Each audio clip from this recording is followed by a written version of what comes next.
History of Archaeology, graph form.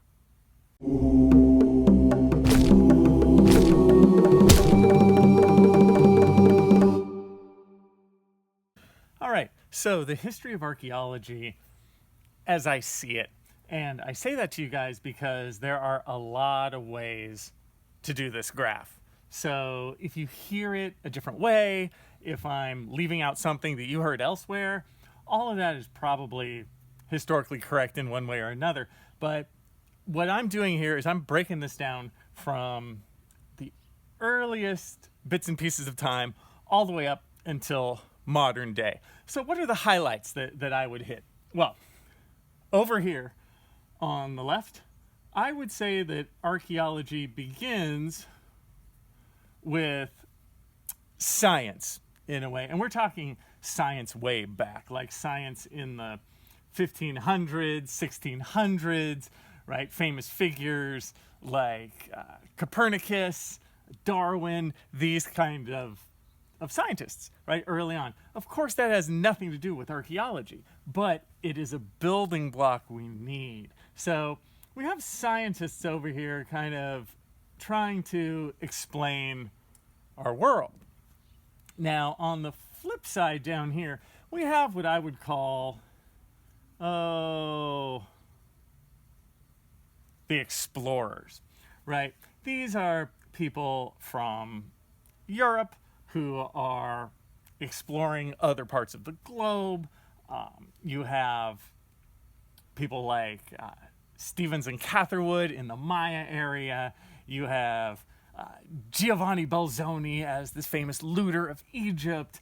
These types of people who are not trying to preserve the archaeological record, who are not there to tell us about history, but are often there to loot or to take things for themselves. Now, not always. Some of the explorers are there to make maps, right?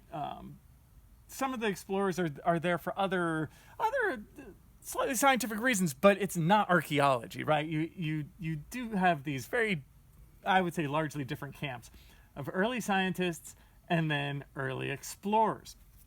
Even in this explorers world, I would include like the treasures of Troy, Heinrich Schliemann, right? These sorts of things from way back. Now, when do these two things collide? Well, I would say somewhere around 1880 or so. So it's not like January 1st, 1880. It's like, oh my God, science comes to the explorers and now they're trying to explain the past with their artifacts. Not quite. But you have a new breed of characters that is starting to mesh these together. People like General Augustus Lane Fox Pitt Rivers, and people like him. Now, you probably don't know the name General Augustus Lane Fox Pitt Rivers, and you should, or you should at least say it. But he was an archaeologist of this time period in England, and it's people like him at that time who are using the scientific method in archaeology for the first time, right? They're excavating in layers, they're recording them as they go, and they're trying to add to the historic record by using archaeology. Now that's a big deal, and there are, as I told you guys earlier, there's a ton of outliers in this. I'm leaving 1,001 people out, but that's all right, just to give an overall feel of it. Now, as time goes forward, here I would just put Tut. King Tut discovery in late 1922 is obviously huge in archaeology, and the discovery of King Tut kind of, to me, brings to a close this very early era of archaeology, where after this time period, you're not going to have people who are just exploring and looting and bringing things home and trying to sell them. From here on in, we're really trying to answer questions about the past. Now, at around this time, and let's say, we're in the 1920s and onward, I would add, this is where anthropology comes in. So now we're not just scientific explorers, we're also looking at anthropology. We're looking at the people of the past specifically. We're looking at culture of the past. So this I really like that this comes in because it doubles down the focus on people of the past, right? On these human beings, not just how many potsherds you found or, oh, how much is it worth, right? This is the real people of the past and their stories. Now, when we add this in, and again, does this come in January 1st, 1920? Not exactly. You're going to see Anthro kind of sneaking in even earlier than that. But by this time period, you kind of are starting to get it all together. To me, right before, let's say this is World War II, in this vicinity, you're really doing what I would call getting much closer to a modern archaeology, definitely more so than back here. So obviously World War II comes and goes. That's a major earthquake for the world. And right after that, you get the dating revolution. So now we have this revolution in terms of we can take dates of something and figure out, to a degree, their actual age. That's pretty great, right? Dates are no longer relative. Most of the dating methods back here are relative, older than, younger than. After World War II, with the technological improvements, you have absolute dating, where you can say, oh, this is 562 years old, plus or minus 30 years or something like that. But that's massive.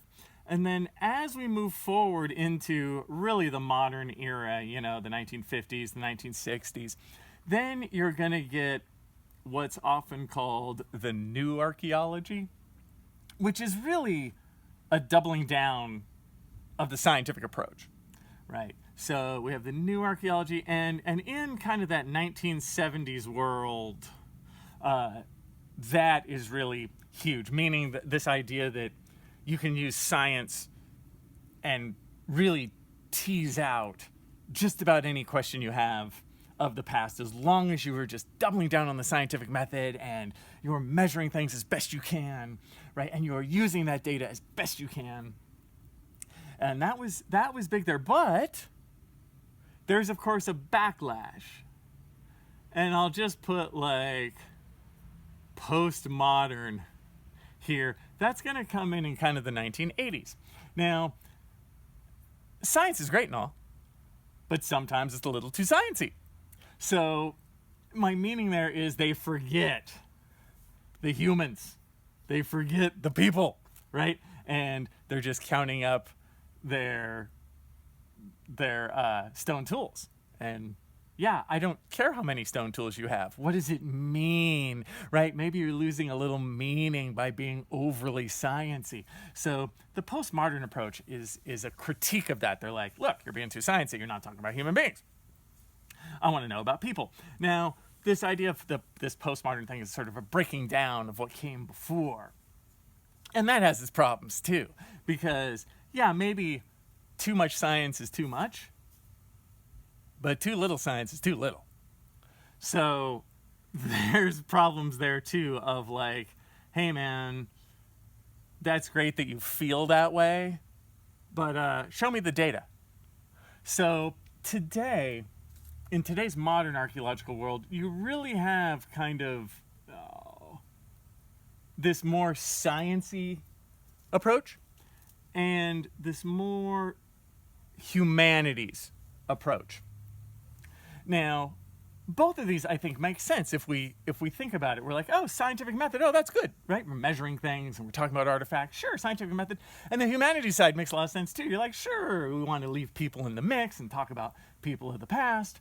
But what I would argue is the best archaeology of today happens right there, right in between the two. We want to use the scientific method, but not go too crazy about it and just make it dull.